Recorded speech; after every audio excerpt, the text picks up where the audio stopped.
Canada's economy depends to a large extent on its ability to sell energy, cars, minerals, and other goods to the US.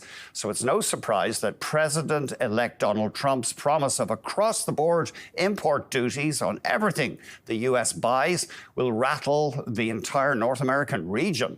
One sector that could be affected is Canada's critical minerals sector. We're joined now by Akshay Dubey, who is CEO at CVW CleanTech. Thanks very much for coming on the show. Well, thanks very much for having me. Before we get going, just tell us what your business model is at the company. What do you do in clean technology? CVW CleanTech has developed a made-in-Canada technology to reprocess the tailings or waste from mining oil sands operations.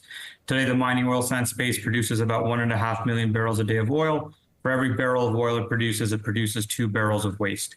We can reprocess that waste and recover both hydrocarbons that are lost in their process, as well as critical minerals. By doing so, reduce their fugitive methane emissions by over 90%, or their CO2 emissions by 5 to 10%, and then produce a clean tailings product that no longer needs to go into a tailings pond and can go through end-of-life remediation. So really, it's an environmental technology that provides a step change in their environmental sustainability for tailings, but does it in a way that produces positive economics through the recovery of both hydrocarbons and critical minerals. And you also invest, you have a royalty play or a plan to invest, to buy royalties in tech companies. Tell us very quickly, if you would, what that's about. Yeah, this is a recent strategy that we've employed to really turn CVW CleanTech into a diversified clean technology royalty platform. Our own creating value from waste, or CVW technology, we expect to deploy along the oil sands and receive long-term cash flow streams similar to a royalty from that technology. And we are also looking to invest in other technologies that sustainably produce the commodities the world needs while reducing their carbon impact. And so we've made our first royalty investment this summer in a company called North Star Clean Technologies. Now, the term critical minerals covers a vast range of substances, but there is a risk, you think, that a Trump administration brings in tariffs that could affect our mineral industry? Well, certainly it's something that we are monitoring, and this shows how critical, no pun intended, the relationship between Canada and the U.S. is. Obviously, with previously NAFTA and now the USMCA, these free trade agreements cover a lot of the trade that takes place between these countries. Certainly, we feel Canadian minerals and natural resources are key for the United States to be able to produce goods and services as Donald Trump and the current policy in the U.S. thinks about bringing jobs back onshore within the United States. At the same time, this underlines the fact that Canada needs to be more resilient and certainly need to be thinking about how we can move our industry in a direction where we aren't dependent on the trade policy of our neighbor to the south. What are a couple of strategies you think this country should adopt? I'd say first and most importantly, we need to build domestic refining capacity as well as domestic manufacturing capacity.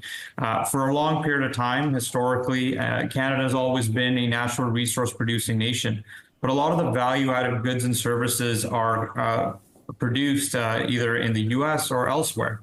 So to create a vertically integrated industry where we can take advantage of the resources we produce here in Canada will provide us protection from these sorts of situations, but also lead to stronger economic growth in the long term. You may have noticed that Jim Balsillie, formerly of Research in Motion / BlackBerry, he's been going on for years about the fact that in this country we don't seem to take intellectual property seriously. I mean, for example, we'll subsidize some battery maker from Sweden, but they're going to own the intellectual property. So it seems like Balsillie has a point there. I would tend to agree with that. I think the federal and provincial government have great programs in place to support industry. We have seen some of that capital flow into companies from other places as well. I think the key driver there is to really have those companies invest in Canada and create operations that then employ Canadians. But we should be having an emphasis and a focus on Canadian businesses because made in Canada technology has that ability to create a long-term sustainable advantage for our industry here that not only creates jobs in the short term, but then really allows us to utilize the strength of that industry to create further growth down the road, which doesn't take place when that intellectual property sits abroad. Yeah, it's a tricky one because Balsillie argues that this is now the world's crucial commodity, intellectual property, design of things. Tell us as well often the offtake agreements, so that's the dream of some critical mineral producers, and sometimes you have to do that. You have to find an offtake partner. Is there a risk that we're just dealing with a global resource company or a miner or a battery maker, which really doesn't think much about Canada, just to get value, get minerals out of us, but it's not thinking of a long-term commitment to this country? Look, I think that's certainly the case. I think it's something that the federal government has been thinking about more and more so in terms of reviewing M&A that takes place within the critical minerals industry and more broadly, and seeing if it's a net benefit to Canada. That has created some headwinds for companies in the space. Who are now, it's unclear what the rules of engagement are in terms of being able to partner or sell your asset to companies abroad. But all of that comes back to the fact that if we are going to generate a very strong critical minerals industry like we do in Canada, we do need to provide them the tools and the opportunities to be able to grow that industry. And that's where investment in creating downstream capacity here in Canada really can unlock that industry and create that competitive advantage over the long term. Thank you very much indeed for joining us. Akshay Dubey, CEO at CVW.